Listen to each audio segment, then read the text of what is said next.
there, kids! It's Shua here. Once again, it's time for another episode of the Bible in an atheist point of view. I am just that atheist, and my view is I find it absolutely hysterical, laughable, funny, amusing, entertaining, silly, retarded, contradicting, murderous, genocidal, but mainly funny. Now, I'm reading only one chapter at a time, one chapter per video, because, well, some of these chapters are as long as it is. I hope most of them stay under 10 minutes. Anyways, before we start reading, let's go ahead and get that bumper music started because it makes it so much more fun to read. Okay. Where I left off. Duty Trophy. Chapter 23. Okay, verse 1. No one whose testicles are crushed or whose male organ is cut off shall enter the assembly of the Lord. First verse. So let me get this straight. You've got to cut off some of it, but too much you're not getting in. What is Yahweh's obsession with cock and balls?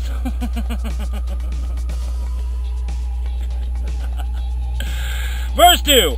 No one born of a forbidden union may enter the assembly of the Lord. A forbidden union? Carpenter's union, yeah, that's it. Even to the 10th generation, none of his descendants may enter the assembly of the Lord. Well, maybe I don't want to go to your fucking assembly. I got better things to do than go to God's assembly. Verse 3. No Ammonite or Moabite, that bites, Moabite, may enter the assembly of the Lord. The Moabites are fucked. Doesn't that bite? Even to the 10th generation, none of them may enter the assembly of the Lord forever. And then a day. Because they did not meet you with bread and with water on the way when you came out of Egypt. And because they hired against you Balaam, the son of Peor, from Peor, Mesopotamia. Mesopotamia to curse you. Verse 5. But the Lord your God would not listen to Balaam. Instead, the Lord your God turned the curse into a blessing for you. How nice of him. Because the Lord your God loved you by killing you. Verse 6. You should not seek their peace over their prosperity all your days forever. What? You shall not seek their peace. What the fuck?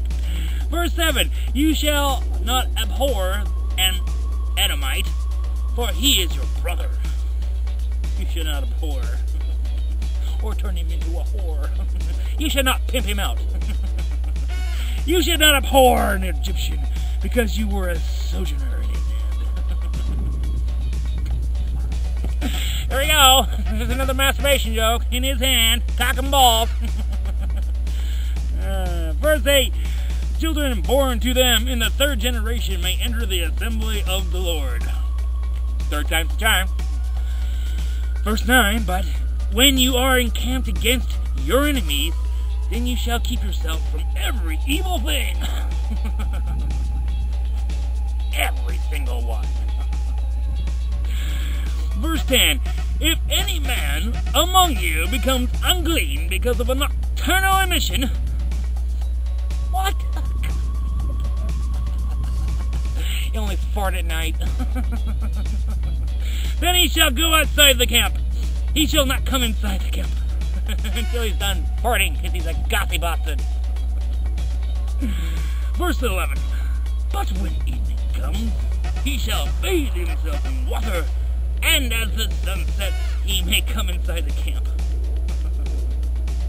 Only at night again. It's that speciality about the night. Only nocturnal. Verse 12, you shall have a place outside the camp, and you shall go up to it. Okay. Verse 13, and you shall have a trowel with your tools. A trowel? Isn't back then? And when you sit down outside, you shall dig a hole with it, and turn back and cover up your excrement. How to take a shit in the Bible. There you have it. And when you do bury your hole, you use the holy paper and wipe thoroughly. Always wiping from back to front. Verse 14, because the Lord your God walks in the midst of your camp to deliver you and to give you your enemies before you. Therefore, your camp must be holy. And holy shit. We know how to shit now. So that he may not see anything indecent among you and turn away from you. Don't let him see you shit. Verse 15, you shall not give up to his master a slave who has escaped from his master to you. What? So, in one scripture we find they're actually against slavery, except for only so far. So basically you can keep them for yourself. Verse 16, he shall dwell with you in your midst, in the place that he shall choose within one of your towns. Whenever it suits him, you shall not wrong him. And you will show him how to shit.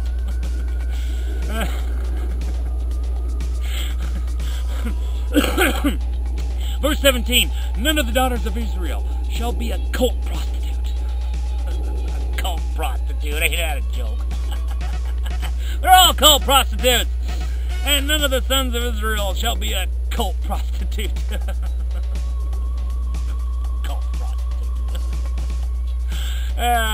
What a great name for a band. Cult prostitute.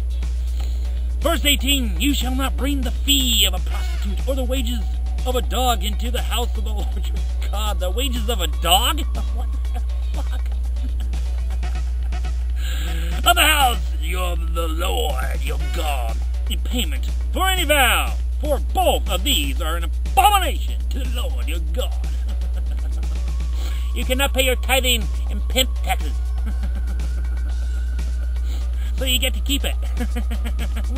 We won't take no fucking whore money. Verse 19, you shall not charge interest on the loans to your brother.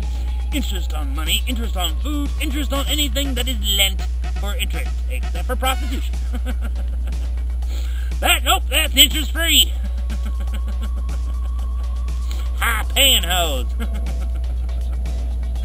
Verse 20, you may charge a foreigner interest, but you may not charge your brother interest, that the Lord your God may bless you in all that you undertake in the land that you are entering to take possession of it.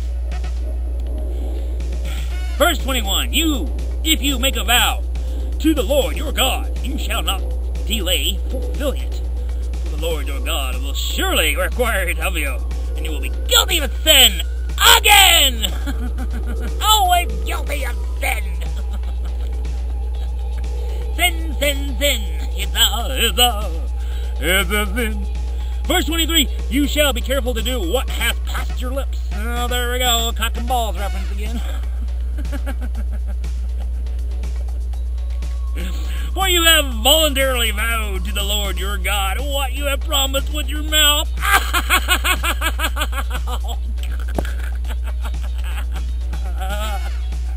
I told you this shit was funny.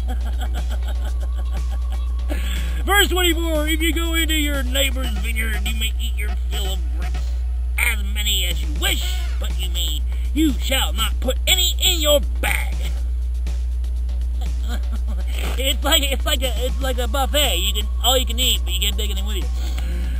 Verse 25, and the last fucked up verse in this chapter. If you go into your neighbor's standing grain, you may pluck the ears with your hand, but you shall not put a sickle in your neighbor's standing grain.